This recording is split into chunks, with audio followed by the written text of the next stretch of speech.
Okay, you are live. Now, you want to just, we're just going to jump into it, huh? Okay. John, editor. Hello. Welcome to Techlandia.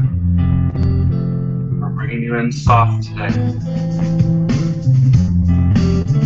I'm my pet Sammy, and in Austin, Texas. Over in Portland, Oregon, we have the muted, coughing First Lady of EdTech. Allison Anderson, also known as Ted Rosisi. We have DJ Two Turntables and a Microphone in La Crosse, Wisconsin, otherwise known as... Hello. My name is Kurt Reeves. And, Mood tonight. and boy, I know we're really setting it off tonight. And then our special guest tonight from California, we have the lovely and talented Joanne Fox. Joanne, tell us your Twitter handle and what you do. I am at App Education Fox, and I am one of the co-founders of California Ed Chat and a fourth grade teacher. Nice. Yeah.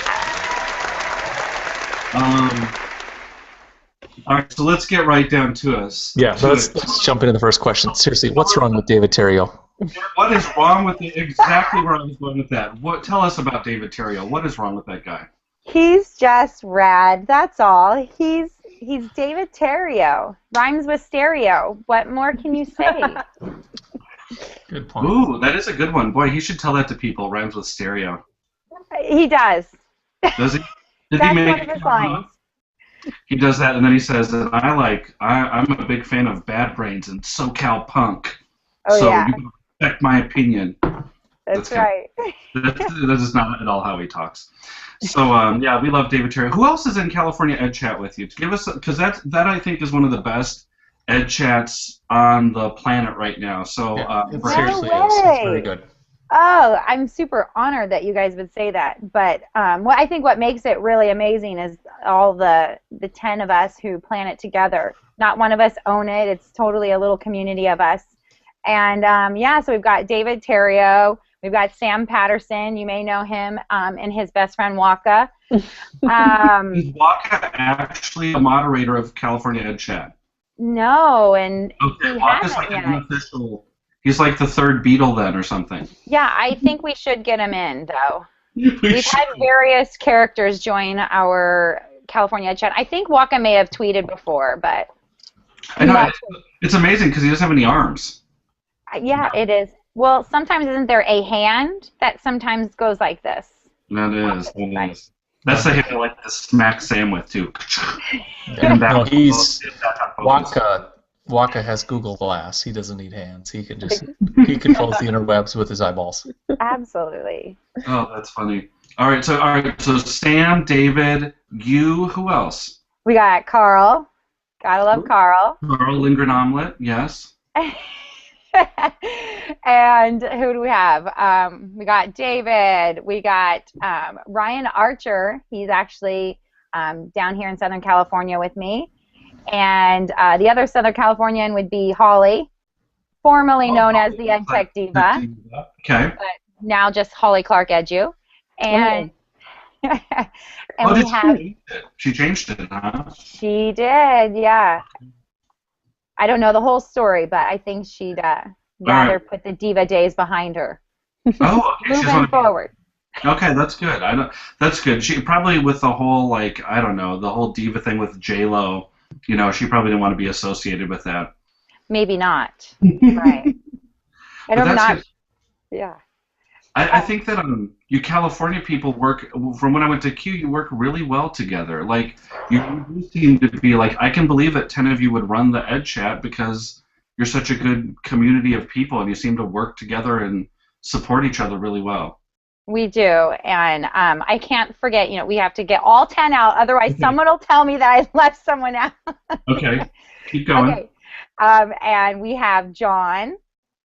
Okay. And then we have Jessica Pack and Lisa, Teaching with Soul, Lisa. Lisa She Dabbs. helped us out, yeah. So Is Moss Pike? No, but he's a regular, man. He's done some moderating, I believe, but he's one of our guys who shows up in force. Yeah. So I believe I got all 10 of us, and I agree. We work well together, and what's great is we all come from different areas of California, and we also have different areas of expertise. So I think we got a couple middle school people, a couple high school people. Lisa was an admin, and I'm in the elementary. I may be the lone elementary person on the team, but yeah. Good thing they have you. Elementary people are the best. I would agree. Aren't we pretty great? Yes, Glenn. I taught, before I became an administrator, I taught 3rd grade and then 6th grade in the elementary setting. Yay. And we're pretty much the best, I would agree. Uh-huh. Yep. Hands down. I think so too. I like the elementary people. We're a different breed. We'll say that. We have to be a little crazy to be working in the elementary schools, but that's okay. All right, so on Techlandia. What are we just going sound effects now? I saw a really good point where you could have busted out your music, but you missed it, John. I know. I'm not on my game. When my wife comes in right before and chats with people, it just threw me all off now. I don't even know. I'm not on my game. But we had to be very serious for Marianne Whitaker, who was superintendent of Hudson ISD, and we had a good talk with her. And if you haven't seen this one, Joanne, she swears off basically standardized testing for her school district and says, we don't care if we get commended on the test. We're not buying little awards or plaques or anything. We're not hanging banners. We're just all about students and learning. No way. I swear. Is she still having the kids take the tests, obviously? She's still doing everything that way, but she says if the teachers just do their jobs, the tests will take care of themselves. Right? I agree. So we liked her. Kurt really liked her. Kurt, did you love her? Yes. No, she was fantastic. I mean, I'm fortunate. I've got a great superintendent, and so it was thrilling to see another superintendent who is fantastic. I know another superintendent who's fantastic. I have a great superintendent. I'm sorry.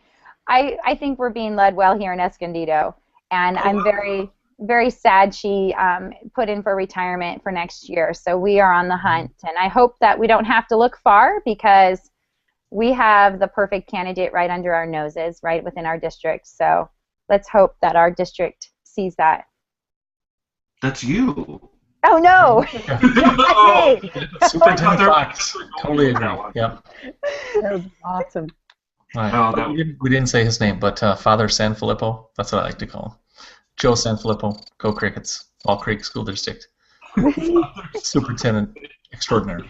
Don't you think like, just he reminds me of Father Guido Sarducci, Sanfilippo?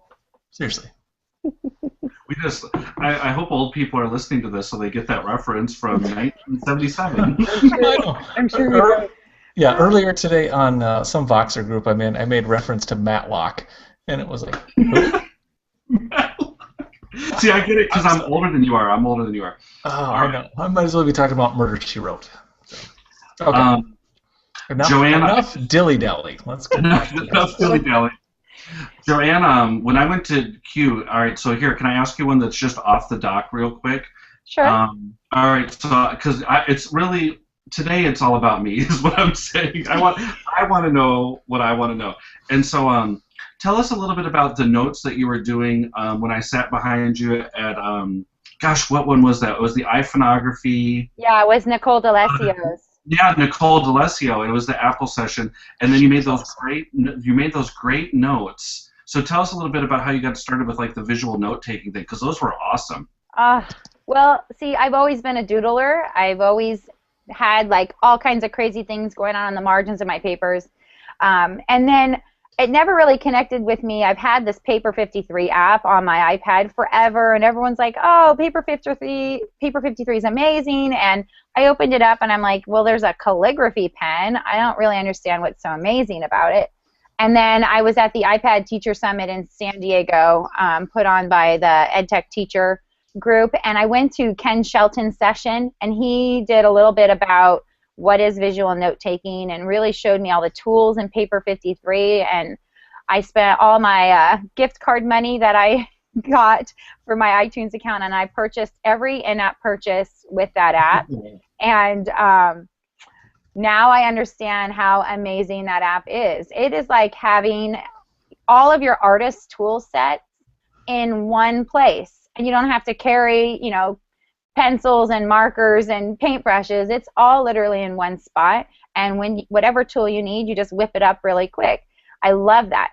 So with the idea of visual note-taking, it's a great outlet for doodlers like me. So when I was sitting in sessions at Q, I was, instead of writing notes down or typing notes, I was actually doodling my notes and just referencing the key points that would connect with me. I'm not sure if anyone else looked at my visual notes, they would entirely understand what I was intending everyone to understand from it, but for me, it made the biggest connections. Whatever was a big connection, I just quickly doodled it down, and it was a fun way to engage myself during, you know, a conference type setting where you are literally just sitting and getting the information. So, you know, I have to say, Ken Shelton, he's pretty dreamy looking, isn't he?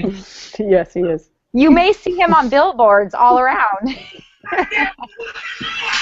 There's my little Ken Shelton thing. Yeah, no, I love Ken Shelton. That's a good Instagram to follow too, right? I mean, Absolutely. I really enjoy your Instagram as well, because and then after that session, I think I followed yours and Nicole D'Alessio's.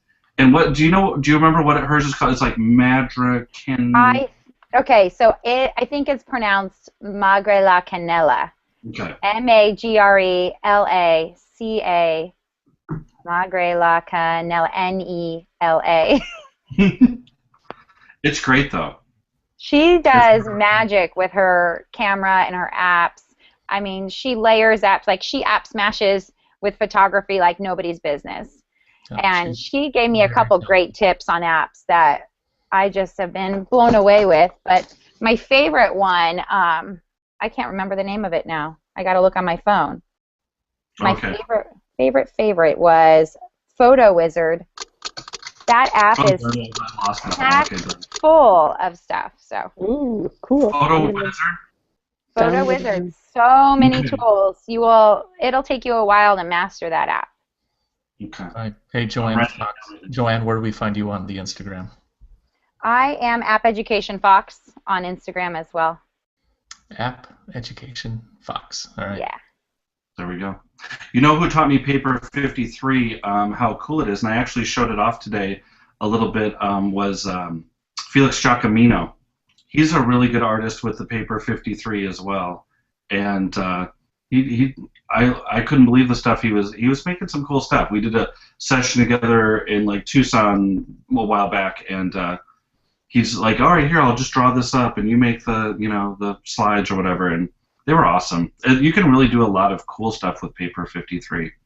Well, and then I've been actually making all the backgrounds of my slide decks are all handmade in Paper 53 now.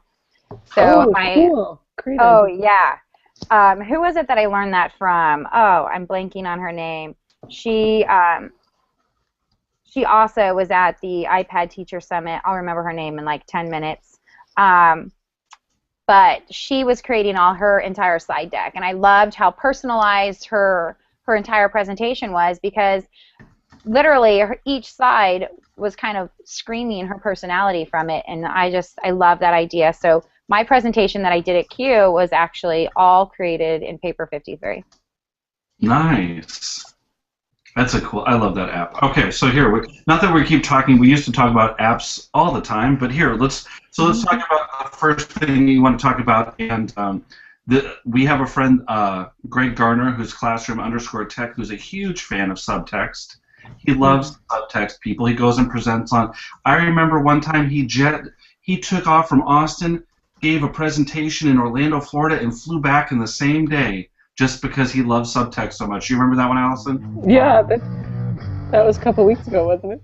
It seems like a couple of weeks ago. It was FETC back in January. But so anyway, subtext is pretty cool, and so we would love to hear how you use it. So So Canadian people, tune out now because you can't use it. Really?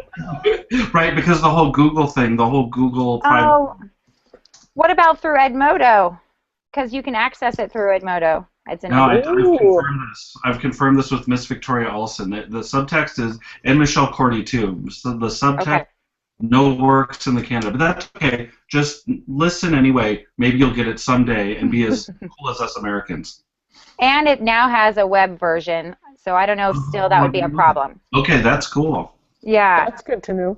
Yes. I don't know if they're still just piloting it, but subtext, I think, is one of the most amazing tools I'm using in my classroom this year. And basically their slogan is reading together is better. And so my students are collaboratively reading together whatever I'm pushing out to them. So I'm able to push out text to them that they can annotate themselves and leave little blog posts about and do polls and find links to the web right there. And the dictionary pulls up. Like, this app does so many things. But one of my best uses of it this year was with the Global Read Aloud project. If you guys have never heard of the Global Read Aloud, it's pretty amazing. Everyone reads the same book at the same time.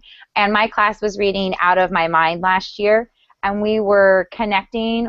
We were reading it with other classrooms inside the Subtext app. So it was so much fun to get to the end of a chapter and see a class that had already gone through that chapter and already had some discussions about it and left us questions for us to discuss in our classroom. So I think that was like the most powerful thing, not only just using it within your class, but being able to make a group that you share outside of your school, even outside of your state, so that students can get to know each other. We were connecting with a class that was a small private Jewish school, and my school is like a middle class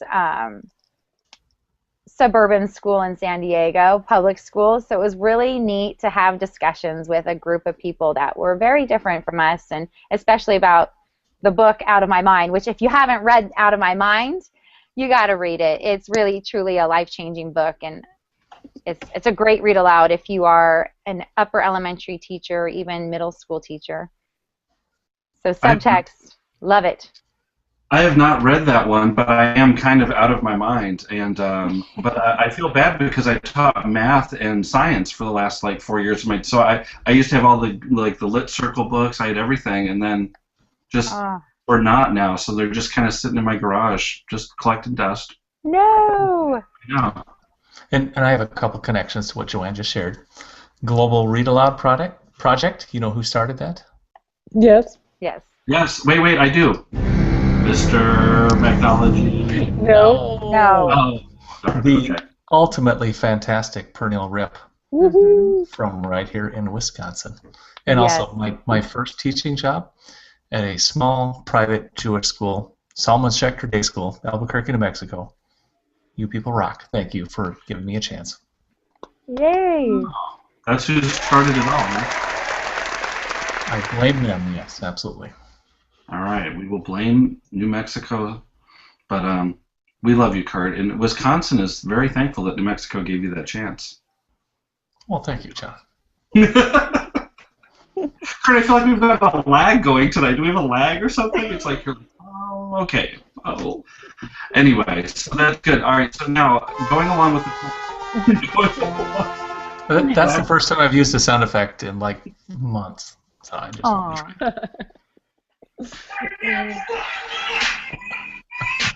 I don't know why Little John keeps popping his head in here. Little John, get out of my house. All right. Let's go with the next one. All right, so Joanne, the next one is, and this kind of goes with your connecting with other classrooms. So a lot of people talk about like the mystery Skype and things. So if you want to give us a little bit about how you use them with your 4th grade classroom, people always kind of want to know, you know, just the deal with the mystery Skypes, and I think they think it's a great idea and they have a hard time getting started with it, or just some different things. So go ahead and talk to us a little bit about that.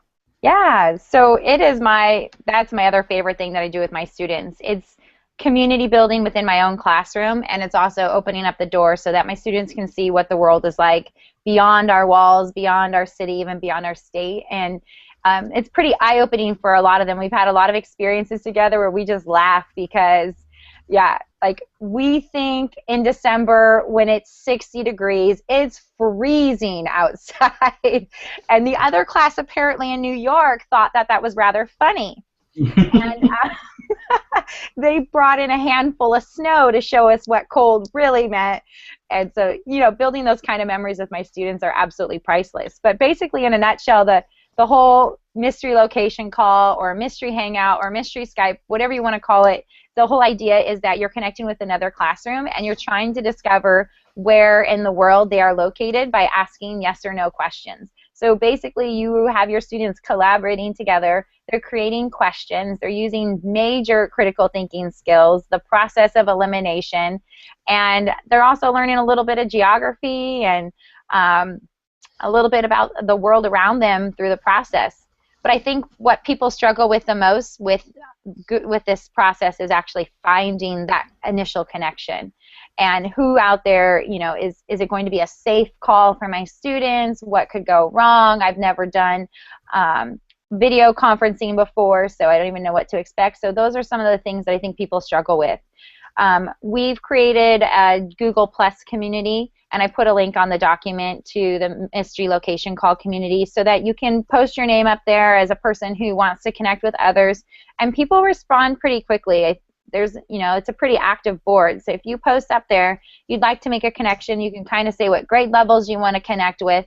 Someone will respond, and then of course, you know, it is an open community, so you've got to do your job and make sure that that person really does exist. Make sure that person really is a teacher at a school site, and you see their name on the web page, and you know, just do a little research. Maybe even do a connection while you're at school with that person without the students in front of you, so that you can get comfortable with the process. But and then the next thing, you got to prepare your students, because if you don't get them ready before the call will be a total failure.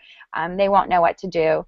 And but it's a lot of fun. I mean, we do it at least once a month. We don't do it, you know, a lot. Like, I know some people are trying to do connection with every single state throughout the year, and that's just too much pressure for me, and I'd rather just keep it fun and lively, and something that's kind of fun to do once a week or once a month, where it just kind of puts a little surprise in their day.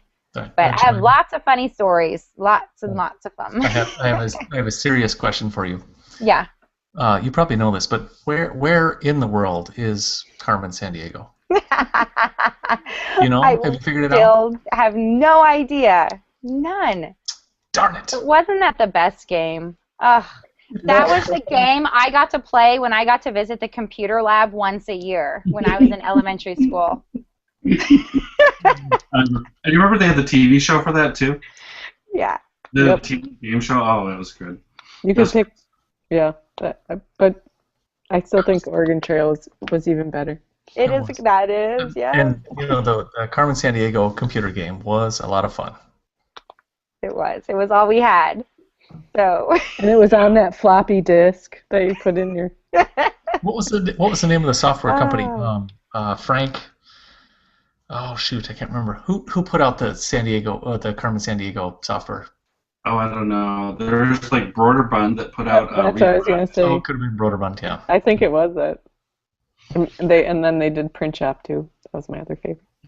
Yeah, Mavis Beacon.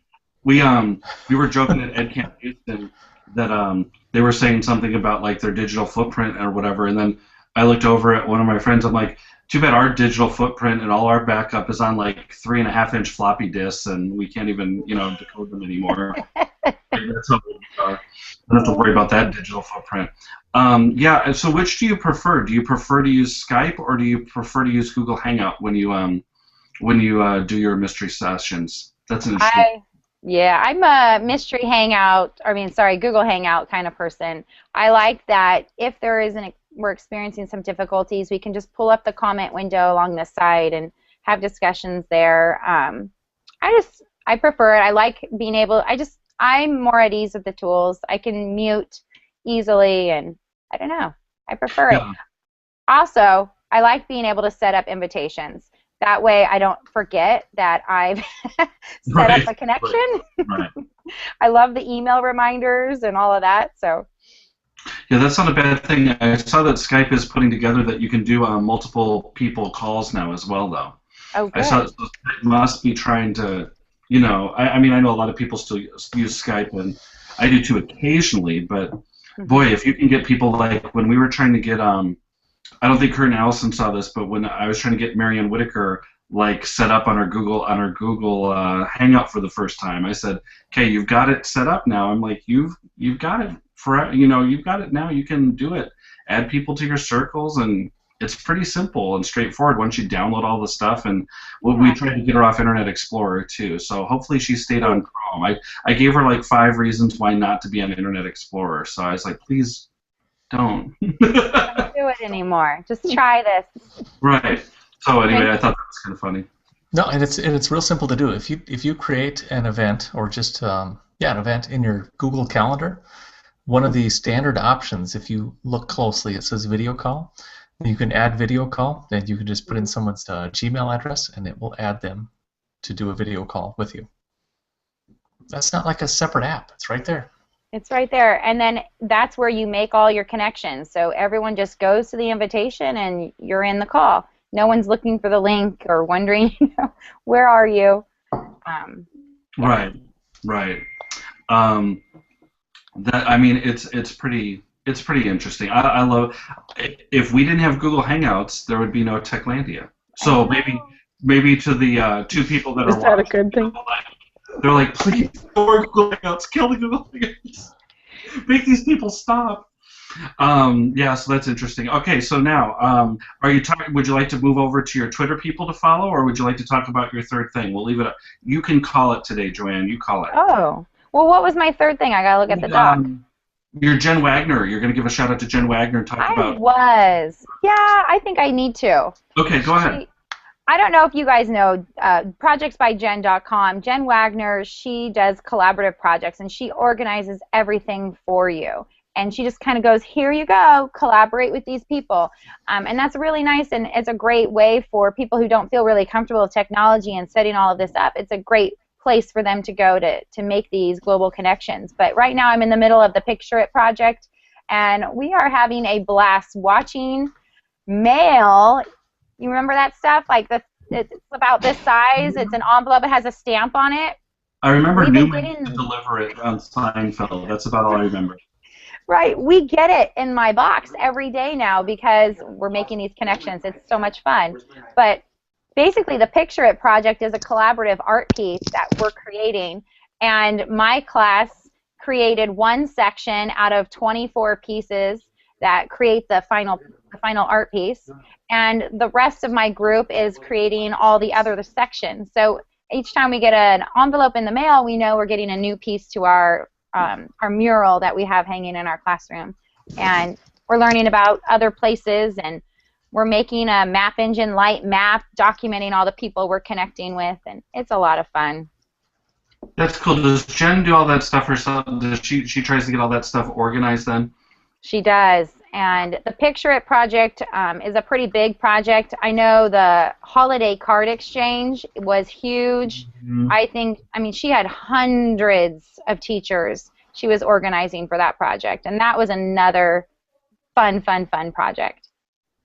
Yeah, she's really good. And where is she? Is she based out of SoCal or is she NoCal? She is actually not far from me. In Marietta, which is in Riverside County, but really close to San Diego. I remember I saw her give a ride to one of our former guests, Carolyn Foote, and she gave her a ride down to ISTE in San Diego. And if Allison was here, we could talk about how great ISTE in San Diego was and how we would just party at the rooftop bar and with George Couros. I remember that was pretty fun. Allison, what do you think? First thing, okay, wait, we'll play word association. ISTE San Diego. What's the first word that pops into your mind? Rooftop bar. That's 3 words. If you say it really fast, it's one. You know what? We just waited. I just had you probably heard it. I had an incoming text message from Felix Giacomino. Maybe that can be Felix's Miami sound effect right there. He says, if users would like to sign up for Miami Device in November, we will give them $100 off if you use the promo code Techlandia. Nice. That is not a joke. Wow. And in the Craig spirit Yen, you hear that? Craig Yen. in the spirit of transparency, John gets paid $400 for every time he says Miami Device or Felix Techlandia. Is that right? Wait a second. Wait, what? That would solve a lot of your problems. Say it a lot right now. No, for the next half hour, we'll listen to John. I'm not even a featured speaker at Miami Device. Like I'm nothing there. I'm like a little word on their little Wordle thing. Like here's you bring out the Jeremy. They have like Mr. Technology. He wants me to make sound effect. And Jeremy's got like his picture on the front. If on the little Wordle, like you have to use a magnifying glass to find my name. Oh. That's okay. I'm okay. So no, I'm not getting paid anything. But Felix, if you would like to, there you go. But if you want to save some money on a cool conference, there you go. So he said that that's a thing. You want to go down to Miami? Yeah, who wouldn't? Miami, right? November. Welcome to Miami. Welcome to Miami. Now what's he saying? He says he's laughing. He's lolling. He's lolling right now. All right. So yeah. So Felix, if you're lolling, change my. You know what? Just erase me from the Wordle. I don't even need to be on there.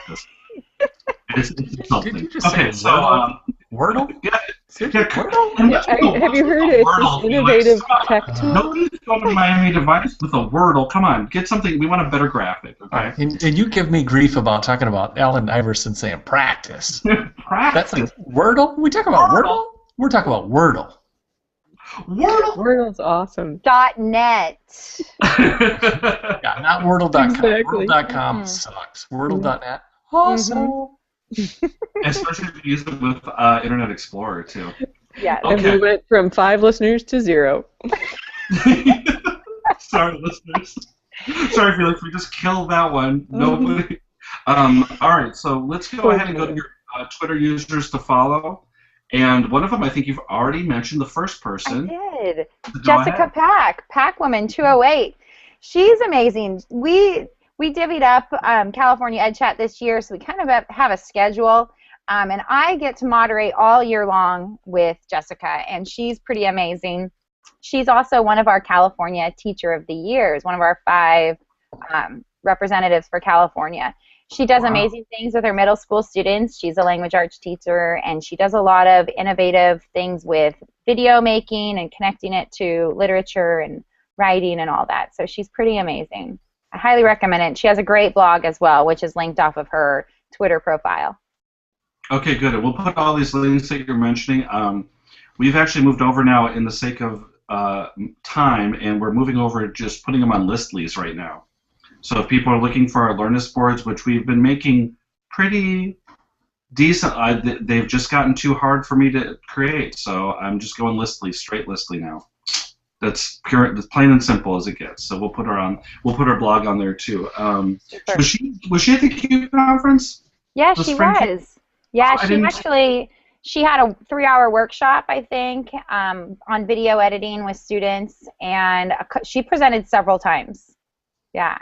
Well, see, I was just hanging out with Lindgren Omelet in the Bloggers Cafe, goofing around. Then, like I don't know what we were doing. We were just goofing around, trying to brainstorm the next big thing. I don't know what we were doing. I love it. That's too bad. That's too bad. I would have liked to have met her. Okay, and so I did meet this next person. I do know was hanging out in the Bloggers Cafe with us a little bit. So I did meet her a little bit. So go ahead and give us your next person. My next person's Alice Chen, Wonder Tech Edu, and I just think she is a super incredibly nice person. If you ever get the chance to meet her. And she's just a great conversation as well. She has so many innovative ideas that she's always sharing with everybody. She presents a lot for Q. She's on a Q board, I think, for San Gabriel Valley. And yeah, I learned a lot from her. Even though she's a high school focused teacher, I can take a lot of her ideas and adapt them down to my 4th grade students. So yeah, I recommend Alice. She has a blog as well that's linked off of her Twitter profile. Okay, whenever they have a blog linked off their Twitter profile, we always put that on the Learnist or the Listly or whatever it is. I like to do that so people can add them to their feed, if RSS feed, if they need to. All right, Kurt, did you put in the third person? Yes, indeed, I did. In honor of the Kentucky Derby, we need to pay homage to some folks from Kentucky. One of those would be Mr. Donnie Piercy, and on the Twitter you can find him at Mr. M.R. Piercy, P-I-E-R-C-E-Y. And he is one of the co-founders of Kentucky EdChat, which is KY EdChat, along with super fantastic Todd Norton. And on Twitter you can find him at Todd Norton. And Todd is one of my cohort mates in the University of Kentucky's School Tech Leadership. Excuse me. That almost sounded like cursing, didn't it? Almost. Todd Norton. Forgive me. We just lost our iTunes rating. We just lost our iTunes rating. Leadership. Ship with a P. All right, Donnie Piercy and Todd Norton. Fantastic people from the state of Kentucky. No, not the state. I'm sorry. The Commonwealth of Kentucky. Good stuff. There we go. That's very nice. All right. That's all. That's what we got for this one. That's it. All right, we're wrapping up the show now. I'm just kidding. So as we go through, I have a random thing that was sent to me by, and I'm being serious here. That was sent to me by a listener in, I don't know where, in Butte, Montana. All right. So anyway, I was wondering. All right, Joanna, I'm not trying to put you on the spot or anything, but I guess we're just asking a random question. What do you think? What are your thoughts on the BAMI Awards? Or is okay. No. Don't put her on the spot or anything there, Jen. Right, no. Okay, Listen. Anything that honors. And how about your opinion in politics and religion? That'd be good. What did you vote for in the last election? Sorry, Joe. No, it's fine. No, Joanne is. I know that Joanne. It says on your Twitter profile that you were a former San Diego Teacher of the Year, correct? Yes, absolutely. So I understand awards, and they are great. And I think anything that's going to highlight education and put a positive light on teachers and admins and all of that, I think all of that is amazing. I also think it's hard to pick one person. I would never even say that I am the best teacher in San Diego County because I got that award in 2012. That is the craziest thing to say because each part of me is a little piece of somebody else that I've connected with throughout my career, and I'm just like this patchwork quilt of all these people. So it's really hard. It was really hard to be in a spotlight position myself. It was very uncomfortable because I really felt like when I'm talking about my teaching, I'm talking more about a we. We always are making an impact on students, and we are innovating in our classroom. It's really hard to say I. That's just me. Awards are hard. I think they're hard, and I've read the blog posts, probably the same blog posts a lot of you have read about let's give the BAMIs another chance, and some concerns about the way the BAMI show was played out last year. I wasn't there and I didn't watch it, so I don't really know. But hopefully they make sure that they spin positivity and really bring it, create it as a community that celebrates students and teachers and parents. Well said, Joanne. And I think that is absolutely what their attempt is. And maybe last year's show didn't come across quite the way they wanted to, but as I was a voter for the BAMI Awards this year. I was too. Yeah, I did vote for the first time. But no, that was one of like the requirements was that you took like this little quiz just to remind you what the BAMIs are about, and it totally is about voting for what's right and good and collaborative in education. It isn't about individual accomplishments. It totally is about here's what's fantastic that's going on in education. Yep, I'm all for that. I noticed that when we talked to Marianne Whitaker. So did you notice this one, Kurt Dowson, that when we talked to Marianne, we said, this is a really great thing that you've done with your five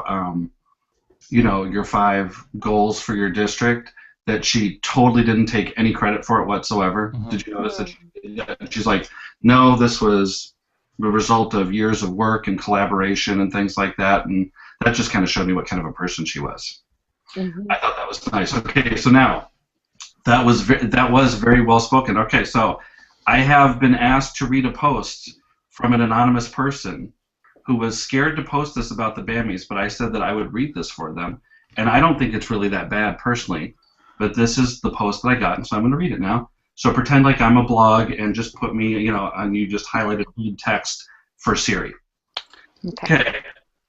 Oh, the Bammies. Yes, it's that time of year again when I watch people pimp themselves and their friends for Bammies, competing for insignificant status symbols that are popularity contests that won't make me better in the classroom. No thanks.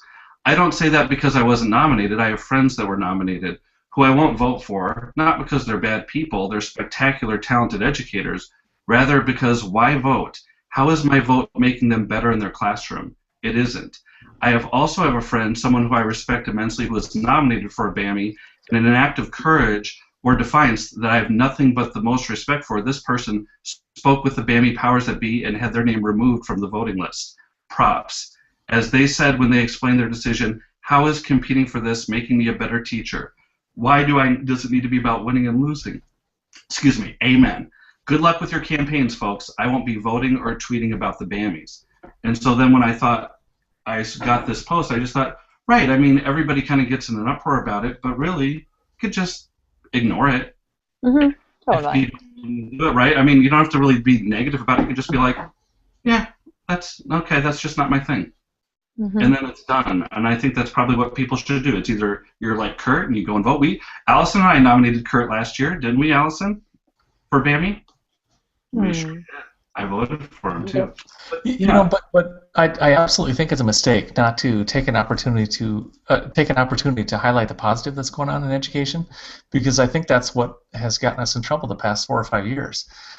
You see the movie Waiting for Superman that became very popular. A lot of the political things that have happened in many different states, New York, Wisconsin, many others, California certainly gets beaten up a lot. Mhm. You know what? So teachers try to say that, hey, you know what? We're not going to be political. We're just going to do our job. That is an absolute mistake. You need to be political, and political just means that we're fighting for resources, especially in times of scarcity. So if you don't highlight what is going on absolutely positive in your classroom, that's a mistake. I agree. That's why we need more people blogging and talking about what's happening in their classroom. And that was one of the reasons why I started blogging was I felt like people needed to see what was really happening in a classroom. Mhm. I think that's well said. So anyway, but I just thought that was funny, and I told I'm glad you read it, John. Thank you for doing that. Yeah, and if you're not branding your school or your district like Joe Sanfilippo. Joe Sanfilippo, fantastic dude. Tim Lauer. You can do it. It really doesn't take much. I mean, I think Tim Lauer probably brands Lewis Elementary he could do it without words and just pictures. I love that. Doing. I mean, I really think that is just the best. I love looking. That's why I look at Instagram, is just to see people go through and just see some of those great pictures that Tim puts up there. So, and yeah. David Terrio's school, they're using a school hashtag on Instagram. I love that. Yeah, I think that's good. David's got some really good people at his school. Holy cow, that high school doesn't know how lucky they are, I don't think. Or maybe they do realize how lucky they are. It's pretty amazing. I agree. Yeah, those guys are good. I mean, someday we'll get JR on here sometime, too. We need to get JR and... Ooh, yes, you do. JR! Oh, my gosh. How could I have left JR off the California Ed Chat list? Oh, is he the... Don't worry, you caught yourself. You got it. My partner in crime. Like, how... Oh, gosh. Poor JR. Poor JR. All right, so it sounds like it's Kurt saying it's trivia time. Okay, let's jump into it. All right, here we go. Okay, so Joanne is in the state of California. All right, so here we have, this is a throwback to one of my favorite episodes that we've ever done with Techlandia with Kyle Pace. And he's from the state of Missouri, so it was, okay, so all of these people will be famous Californians, but you have to tell us, were they born in the state of California? Ready? And All right. all and Allison, John, Joanne, you can all play along. Here we go. First one. We'll let Joanne take the first John one. Steinbeck. John Steinbeck, famous author. Was he born in the state of California? He wrote about California. He Shoot. certainly did, but he was also very knowledgeable about the state of Oklahoma. Oklahoma. True, And the right? grapes of wrath. That's right. I'm saying no. I'm saying yes.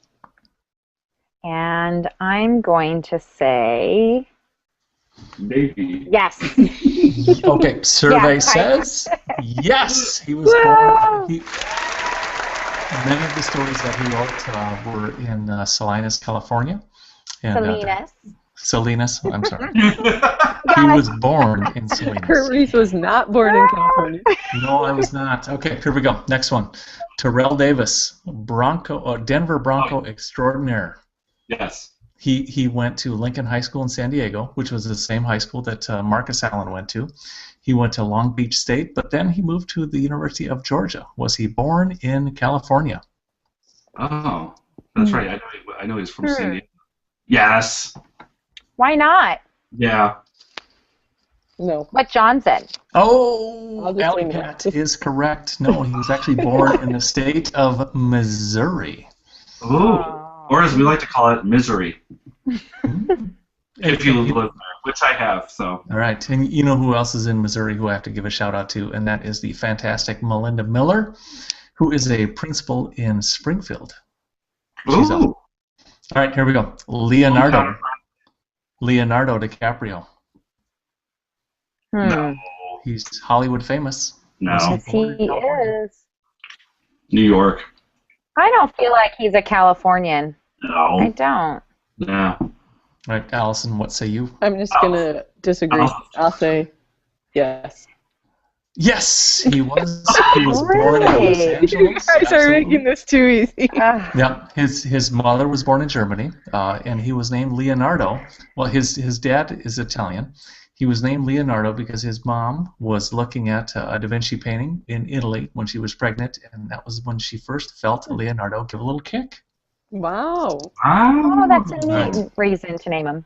All right, here's another homage to my favorite person, Melinda Miller. She loves the NASCAR. Jeff Gordon. Jeff Gordon. Yes, California. I'm going to get one of these right, and I'm saying... John, we're just going to say yes, you are correct. He was born in Vallejo, California, but he actually grew up in Indiana. So I missed that one. All right. I've got one for you. Wait. I've got one on the hotline. Ready? Felix Giacomino was born in California. True or false? Cha-ching. $400 for John? If only I was getting paid. Felix, do you hear that? No, Felix, he was born in Florida. I'm certain. He said he's born in San Jose. San Jose. And then he lolled. Puerto Rico? No, okay. Nope. Right, the next one. Carl Lindgren, striker. Oh, wait. Too easy. I don't think he was, actually. Wait. It's sad the only one I'm going to get right is Carl. How sad is that? Really? Yeah, that's the only famous person I can get, Carl Lindgren omelet. But I'm going to say no. I'm saying no. Yeah, I agree. Nope. Carl was born in, I'm assuming he was born in Wisconsin. I don't know. I looked it up on Wikipedia, and it said he was. So. All right, but someday soon, Carl, Allison, and I will reunite. It will be reunited, and it will feel so good, and we'll be in Milwaukee. Okay, here we go. Next one, Serena Williams. I don't Yes. know. Serena Williams. Straight out of Compton? Yeah, she's shot from Compton. No, she's not. She was actually born in Michigan. Who is also in Michigan? You know who else is from Michigan? Elementary principal extraordinaire, Ben Gilpin. All right. Okay, Serena was born in Michigan, but her sister Venus was born in Linwood, California. All right. Oh, that's why I was thinking of. Here we go. Next one. Bob Hope. Bob Hope. Yes. I'm going to say yes. Yes. No! Not even born in this country. Bob was actually born in... He was born in London. UK. Weird. Ooh. Yep. Who knew? And then they moved to Ohio, and then eventually ended up in California. All right, last one. Here we go. Okay. Jack London. No. Yes. I'm gonna go with my first instinct and go against yes. it. So yes. No. Yes. I'm saying yes. Jack All right. London's. I'll say no. Triple I'll say A no. says no, and you're wrong. Yes, he was born in San Francisco in 1876. I finally got one right. It took me to the last one. Wow, I don't know my California history. I better brush up on that. Justin Timberlake, where was he born? Tennessee. I Memphis. don't know. I New don't know either. Jersey. Or I don't Nashville. know. Tennessee. I think actually he was born in North Dakota, Williston, if I remember. No way. Born in North. There is nobody born in North I hear he Dakota. still has a house there. Hey, my brother Clay, he was born in North Dakota. That's the only one I know. Justin Timberlake, I have no clue where he was born. But Okay, you got to look that up on I Wikipedia. wonder where we could find I will that. do that. All right, That's next part of the show, go John, and I will look up where the JT was born. We should just do famous EdTech people where they were born then. All right, so anyway, I don't, Joanne, is there anything else that I thought really when you came on too, you would share some of your favorite iPhoneography tips. Share some just quick tips to help people take better pictures, because I know you take great pictures, so I know that you know some tricks that'll help some people out. I don't know. I never considered myself an iPhoneographer, so that's fun. Thank you. But I think just I guess I constantly consider the rule of thirds and looking at things from different angles. Those are my two big things that I really think about when I'm taking a photograph. And when my students and we go on photo walks, I tell them you gotta lay down and look up. You gotta get at different angles at everything that you look at, and look at things differently, and maybe see something that other people wouldn't ordinarily see in an everyday object. I love using the Photo Wizard app, mostly because it has this one in particular tool I want to look at and see what it's called, the masked tool. That would probably be my favorite tool. So you can pick everything in the foreground and mask it, and then when you go to edit, it will only edit everything in the background. So you can enhance the background. Like in one of my images, it's a landscape image with my daughter in the front, and I made the background almost look as though she was on Mars, just by playing with that while she remained the same. So the mask tool is a pretty neat one. I don't know. The Noir app, that's one that Bill Selleck showed us when we went on the photo walk at EdCamp LA. Mm-hmm. And that's a great black and white image app, and it allows you to adjust lighting after you've taken the photo. And so you can make it so that the lighting is shining. Like if it's a profile image, you have the light shining here, and then you can totally make it dark behind you. You can do a lot of really unique tricks with black and white. So that's is there any thing that you do with your students that is like kind of like a photo opportunity, like kind of like a photo project you do with your fourth graders? Yeah, we do. Well, geometry totally lends to a photo walk.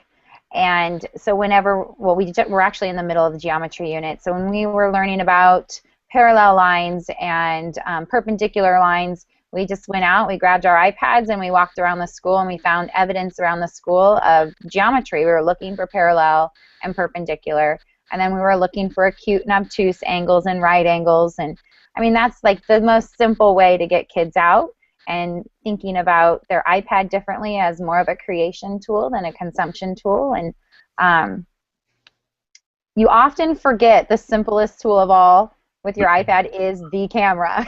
Exactly. But the most powerful, for sure. The most powerful. Absolutely. I remember when we did our photo walk with the same thing, because geometry for us was the first thing we did for the year for math. Mm-hmm. And so we took them out there. But you know what we did, and it's one of the ones I still show, is like we took the pictures and then we put them into a haiku deck, and then just made little their own little flashcards with what they did. And then I remember the other one that we did in 4th grade was we used to have a parent that would come in. It was pretty cool, and they would talk about like an artist of the month or whatever. Mm-hmm. And we just did this at the one school I transferred to with my wife. But so they had these parents that would come in, and they would show off these different photographers. And so we did Ansel, and just artists, not just photographers. But so Ansel Adams was one month, and the parent was like, okay, so we can have them go and take some pictures of, you know, nature, but then we'll really have to struggle to she was trying to tell me how to make them black and white then, so we could have a color and a black and white like next to each other. And I just looked at her, I said, you know, I can tell you this, Starbucks just had Snapseed, like the codes, and I went and lifted a bunch of them.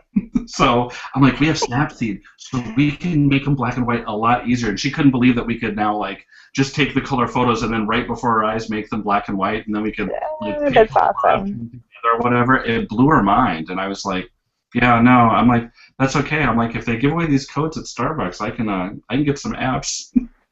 So it's funny. That is awesome. My students last week, we just started working with oh gosh, why am I blanking?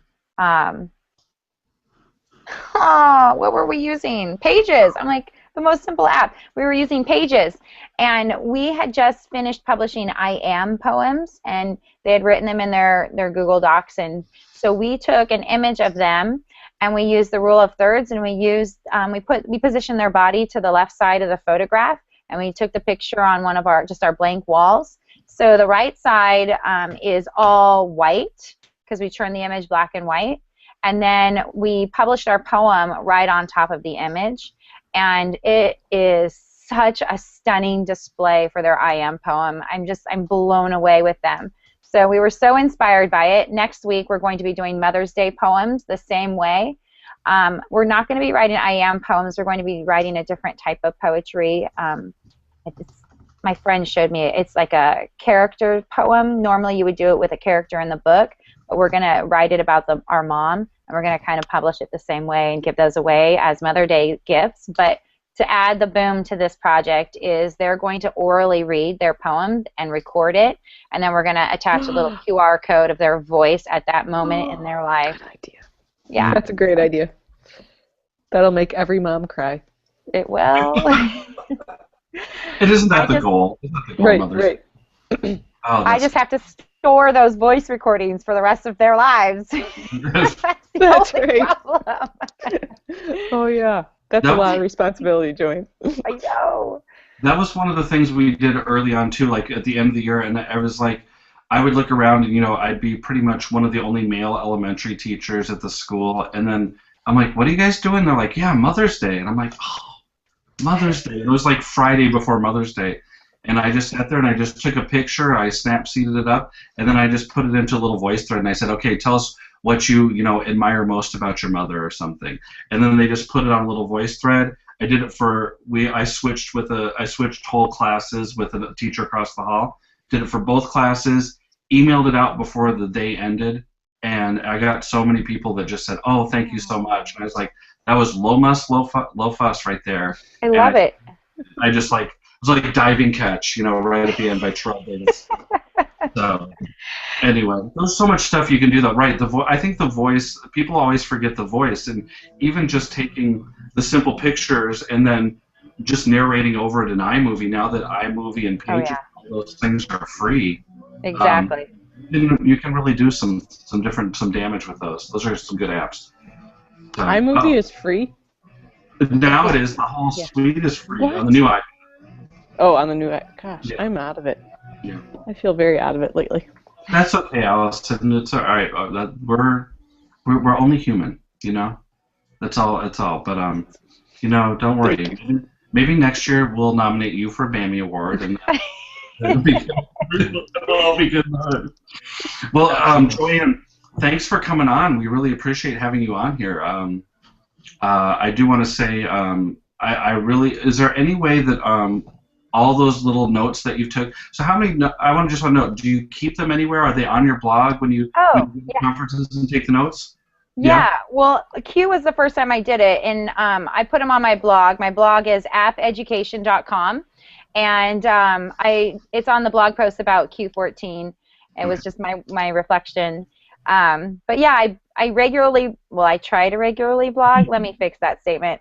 I try to blog regularly, and I do a lot of blogging about apps and best uses of apps, and try to mostly talk about free and accessible apps for teachers to access. That's good. Well, so I really thought those were awesome. I can't believe that was the first time you're doing it, because I was looking at that, and I mean, the first time we had seen the visual notes was up at the IPDX conference in Portland. We saw the guy, what was that guy's name? Was it Mike Rohde? Kurt, do you remember? That wrote the book about the visual notes? RHOADE. That sounds right. Okay, And, it's really Brad cool. Avenel Carter, do you guys follow him at Brado? Mm-mm. He's a master at it, actually. So where's Carl and Victoria today? They're at some they're at some Google Apps. It's some Google Apps thing in Canada, I think. It was up in Canada, and I think he was there today too, and they were doing, and Ken Shelton and. Yeah, Yeah. Victoria was putting them on Instagram. They were looking awesome, by the way. Did you see hers? I started to see, and I'm trying to see if I was. Who'd you say, Joanne? That's up there.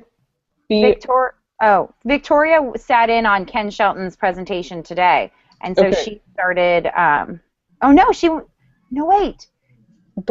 was seeing Brad Brado present. Okay, Brado. I gotta see if I'm writing Brado down. I don't think so. I put him on the document. Okay, that's good. Awesome. Thank you. We'll put it on the list then. So when I did notice that at South by Southwest Interactive, one of the things they did was they put a big easel by every presentation, and they had the visual note takers come in, and they made these huge visual notes of every presentation, and then they displayed them at the end. And I was going to go take a picture of them because it was still going on Wednesday, but then they must have lost it must have been clear out day. And so they took them all down, so I missed the chance to take pictures of all. I just wanted to take a picture of a few of them that I went to. It was so cool. But they put them on huge easels, and they'd be sitting there like Chelsea Clinton would sit there and talk, and they'd draw out the visual notes for it. It was really cool. So it's a thing that's catching on. I'm helping my friend Alex Kajitani. He's creating this conference called the Teacher of the Year Leadership Summit, and it's for all teachers of the year from school sites all the way to county level to state level to U.S. level. But anyways, for the summit, which happens later in this month, he's hired somebody to come and do visual note taking for the day. That's awesome. I can't wait to see it happen. No, it's really cool when you just kind of watch, because if the presentation's kind of lagging, you could kind of watch them, what they're drawing. It was awesome. I love those things. See, that's the kind of job that you never knew you were preparing your students for. Yeah. You could be a visual note taker. I know a bunch of kids who would be really good at that. Well, thanks for being on here, Joanne. We appreciate it. We have, we're having a special Techlandia tomorrow night with the handsome Brad Pitt of EdTech. Do you know who that is? No. Who? It's Take George a guess. Carl. Oh, is that his other name? Is that his handle? Yeah, it's at Handsome George. You can find him at handsomegeorge.com. I'm sorry. Wait. That's another George. Yeah. Don't search that. But so George Kuros is going to be on, and I think he has a special announcement about his love life. So we'll look forward to that tomorrow. And the TMZ of EdTech is ready to break that story, even though if you're on Facebook. John is the Perez Hilton of EdTech. Why did you have to say I was the Perez Hilton of EdTech? Why can't I be the TMZ of EdTech? I have to be the Perez Hilton. TMZ is an entire network. You're an individual. Okay. All right. I can live with that then. Hopefully I can lose weight like Perez Hilton then, and then I would take that as a compliment. So there we go. And anyway, so thanks for being on here, Joanne. We really appreciate it, and we look forward to seeing some more from you. And hopefully, David Terrio did promise me at some point I could come in and moderate a California Ed Chat at some point. So. Oh, great! Come join, please. Hey, So, he's moderating tomorrow, so just kind of take over. Yeah, so I mean, it's going to go straight downhill once I go in and moderate that. So just be prepared. All right. Well, thanks for being on here, Allison. Do you have any last words? I don't. Oh, really? What a shocker! And we'll catch you on the flip side.